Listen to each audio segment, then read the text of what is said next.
Stephanie Stewart was an able-bodied, 70-year-old woman who worked as a lookout observer for Alberta, Canada's Sustainable Resource Development Department.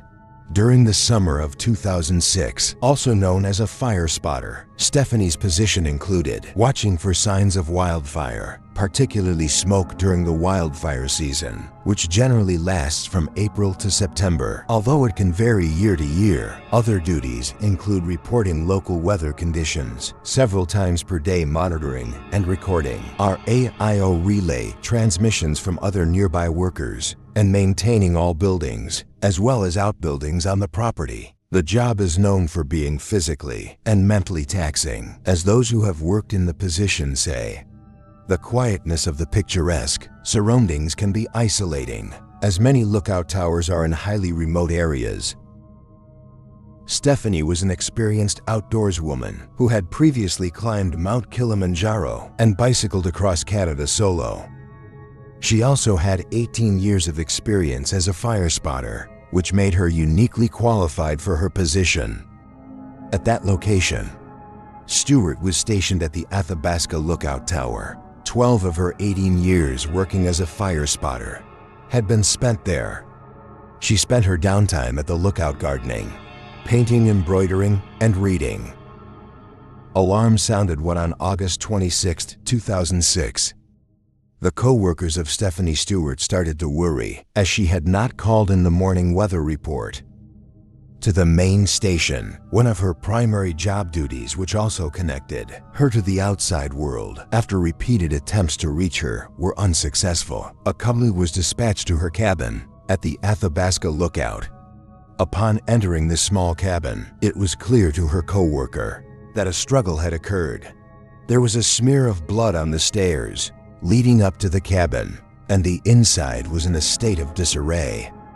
Whatever fate befell Stephanie, it happened so quickly that the pot of water that she was boiling was still bubbling on the stove when her co-worker arrived. Missing from the cabin were several blankets, a pillow, and a gold lady's watch. Stephanie was nowhere to be found.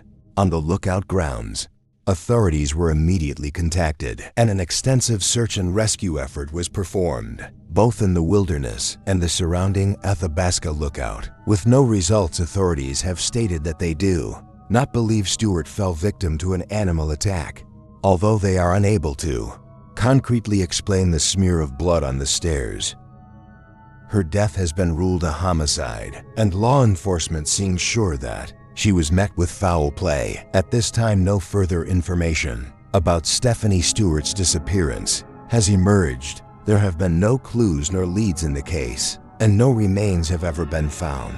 Stewart's family and friends continue to hope for answers, but the case remains cold. If you have any information on the fate of Stephanie Stewart, you can call in tips by phone at 1-8022-2-TIPS. That's 1-8022-477.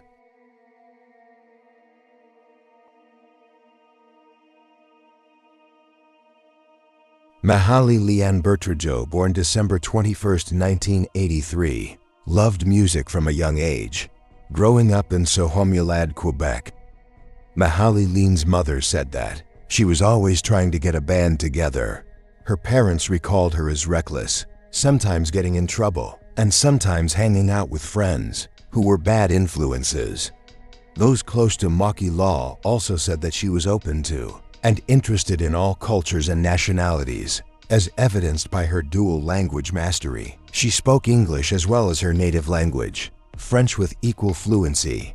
She also had learned a little Spanish and was beginning to learn Russian. After earning a degree in media arts and technology, she moved to Montreal in 2005. She worked at Steve's Music Store and did freelance sound editing. Friends recall that she had a Pegasus tattoo on the right side of her chest, which was as unique as she was. In December of 2007, friends and family were noticing signs that things were not going well in the then 24-year-old's life. A friend from college recalls that, upon meeting up with Mahalyn, she acted depressed and says that she was spending a lot of time listening to music in the dark. He described her as being very different from the smiling young woman he remembered. They attended a party together, where she later became anxious. After speaking to a friend and asked him to go home back at the apartment, her friend recalls that her mood further deteriorated and that Mahalin began crying. Quote, "She told me something had happened." He went on to say that he asked her if she had been hurt or something similar, and that all of her answers were, quote, "No, it's worse, it's worse." He asked her whether she'd witnessed a murder. She replied, quote, "You can't even begin to imagine what I've been through."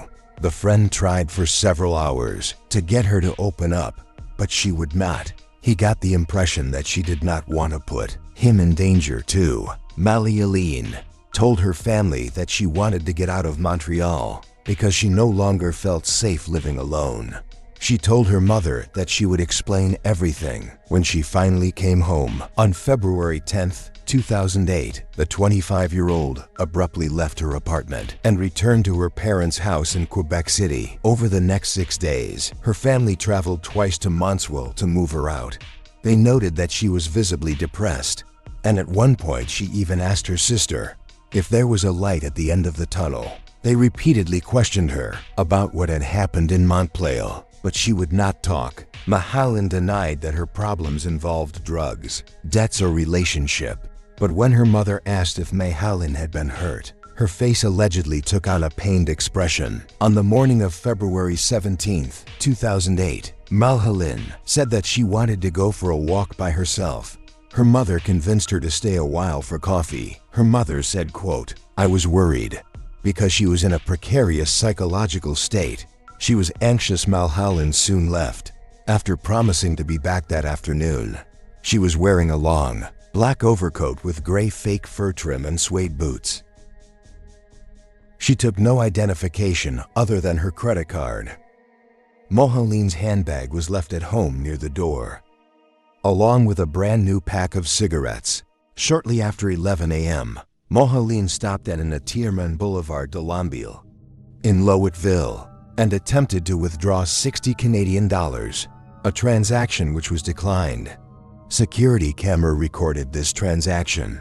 De Bergeron described Marilyn in this footage as appearing helpless. People familiar with the area have suggested that she may have been looking at a car that was parked on the street nearby. Curiously, Mahalin is also wearing a black backpack, which she was not carrying when she left the house. It is unclear what the bag might have contained, or if any items were missing from the family home.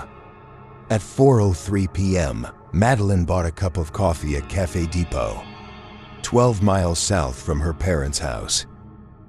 The barista recalled that she was anxious to leave and seemed unhappy. She paid with her credit card. According to a witness, she was alone at the time. Investigators say that it would take between 4 to 5 hours to walk the 16 miles, which was the distance that Mahalin traversed that day. Because of this geographical fact, police seem to think that Marilyn may have hitchhiked or gotten a ride from somebody, but no such person has ever come forward. The family was frustrated that police investigated the case as a disappearance without considering the possibility of criminal involvement. They have since made several requests to have the case formally transferred to the jurisdiction of the Montreal Police. Their requests have been denied. The investigative reporter, Claude Polche, dedicated an episode of his TV series, Polche Enquête or Polche Investigates to Mahalin. After it aired in 2010, a man called in, claiming to have seen Mahalin multiple times in the francophone community of Oaks-Balhy, Ontario. He believed that she had settled there with the younger man after moving houses several times. Regular customers at a Oaks-Balhy restaurant also said that they had seen her there. With an older man, Mahalin spoke French fluently, so her relocation to a francophone region was a possibility. However, no trace of her could ever be found. Then on a rainy night in December of 2009, an Oaks-Balhy resident and his wife were woken up at 2 a.m. by a woman knocking at the door. She wore only a light jacket, a white t-shirt, jeans, and high heels, unsuitable attire for the winter weather. She did not appear to be intoxicated, but looked, as they said, frail, crying. She asked them if she could use their phone to call somebody. She made the call but did not seem to get an answer on the other line. She asked the couple for directions to a nearby street. The man offered to drive her there, but she declined, saying it was close enough to walk. After apologizing for disturbing them, she left, just as mysteriously and dejectedly as she had arrived. 3 months later, the couple saw a news report about Marilyn and said that they recognized her as the woman who had come to their house, except that she had been blonde rather than brunette. Marilyn's family said that she sometimes did dye her hair blonde, showing pictures as proof. The husband of the couple, surreptitiously visited, says that he is 99.9% sure the woman was Marilyn. The Bergeron family lawyer stated that over 20 credible tips placed Marilyn in Oxbello. In 2009, other unspecified information has led the family to believe that she may still be alive and living in Ontario, Canada. Her family ruminates that if she truly wants to be alone, they respect her decision, but they are unsure whether she was met with foul play and therefore continue to search for answers.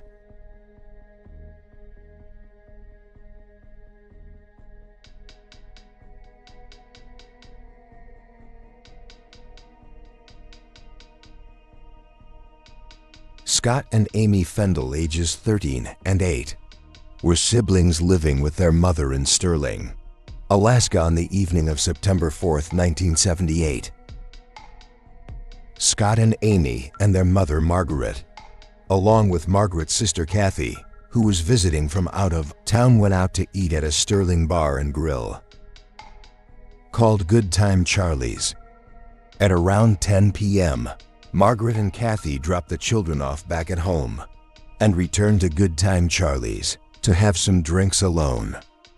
After returning home, the children visited their next-door neighbors, the Luptons, with whom the children frequently played. The last confirmed sighting of the pair was when they were walking home from the neighbor's house. Later, at around 11:45 p.m., a passerby noted that the lights were still on within the Fandel house. After a long night out on the town, in the early morning hours of September 5th, between 2 and 3 a.m., the children's mother Margaret and the children's aunt Kathy later recalled that they returned to what anyone would have considered a strange scene, but to which they initially did not express consternation, possibly due to the fact that they had been drinking. The house was dark, which was unusual, as the children were afraid of the dark. In the kitchen, a can of tomatoes had been opened, and a pot of boiling water stood on the stove, still boiling in the evening. Scott frequently ate pasta with tomatoes for a snack. Before going to sleep, Scott and Amy were nowhere to be found within the house. Despite the obvious oddities of such a meal interrupted, Margaret and Kathy wrongly assumed that Scott and Amy were spending the night next door at the Luptons' house, and both women went to bed. Later that morning, Margaret recalls that after awakening and getting ready, without seeing the children, she left for work as she usually did at around 8 a.m. Well, she told police that she had not seen Scott and Amy. She said that she believed the children, as they usually had, followed their usual routine and had already left for school. At some point, Margaret says she attempted to call Amy at her school, but was told that Amy had not arrived that day. However, she claims that her boss prevented her from leaving work in order to investigate the absence further. At around noon, the kids' Aunt Kathy awoke. She too believed the children were at school, and as such, she was not alarmed to find them not at home. It was not until later that afternoon, after the school day had ended, that Margaret and Kathy became aware that something was not right. By this time, it had been upwards of 12 hours since they had arrived home to the boiling pot of water, the opened can of tomatoes, and a lack of children. When the Lupton children from next door visited the Fandel home, wondering why Scott and Amy had not attended school. That day, Kathy, confused, called Margaret at work and notified her of the children's absence from school. Margaret, now frantic, immediately notified the police that the children were missing, and a search ensued. She attempted to reach Amy's father, Roger, who had left the relationship and the family and moved away about 9 months prior. While she was not able to reach him directly, she was able to contact relatives of Roger's, who told her that the children's father said he had no idea where the kids were. While it was initially alarming that the mother of the children was unable to speak with the father directly, soon after Roger arrived in person in Sterling, Alaska, to assist in the search efforts for the missing children. While investigating the children's disappearance, police found several bullet casings outside the Fandels' home. However, they were unsure if the casings were related to the disappearances. Years later, Roger's then-girlfriend offered to reveal the location of Scott and Amy in exchange for $5,000. This information was not revealed directly to the police, and it is unclear if it was ever told to the original witness, Roger's uncle. Police say that it is unclear if she actually had any information. Despite the fact that Roger was considered a suspect for many years, the police no longer consider him involved, although they do not say what piece of evidence has led them to this conclusion, and some close to the family disagree with such an assessment. This case is open and unsolved. If you have any information on the disappearance of these 2 children, please text the keyword AKTIPS, followed by your information, to 847411.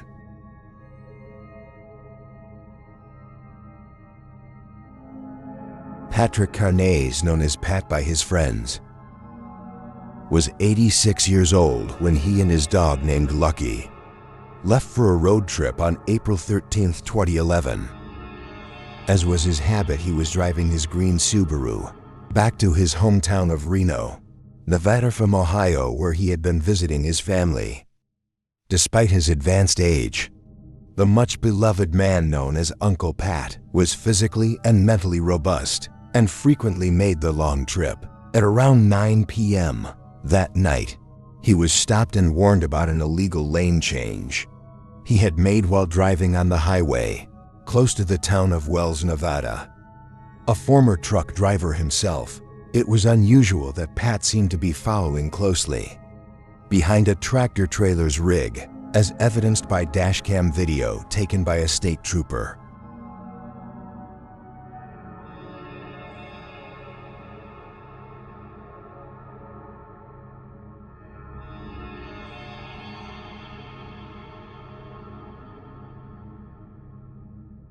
Upon being pulled over, Pat revealed to the state trooper that he had been following a trucker to get to the town of Elko because he did not like driving at night and did not know where the next town was.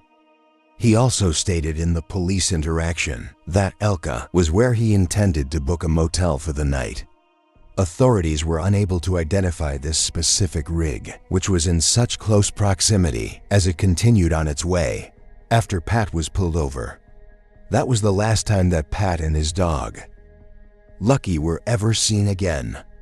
150 miles away on I-80, near the Pumpernickel Valley exit, someone called the police the following morning to report an abandoned automobile near exit 205. There they found Pat's abandoned vehicle. Police say that the fact that the man's bags, wallet, and checkbook remained inside the vehicle ruled out of robbery. Police responded to Pat's 2 sons' phone call a few days later, reporting that their father was missing. Despite an extensive 600 to 700 hours of dog searches, ATV searches, and offered Jeep searches, no trace of Uncle Pat or his loyal dog was ever found. Known to be staunchly anti-technology, Pat possessed no cell phone and chose not to use or even own credit cards. His absence of a digital footprint made it all the more difficult to track his whereabouts. Friends and family who worked in law enforcement joined in on the hunt, utilizing their extensive manpower to review traffic, videos, and interface with the case detective. However, no further evidence has ever been recovered, and police have not named any suspects. The remains of the man and the dog have never been located.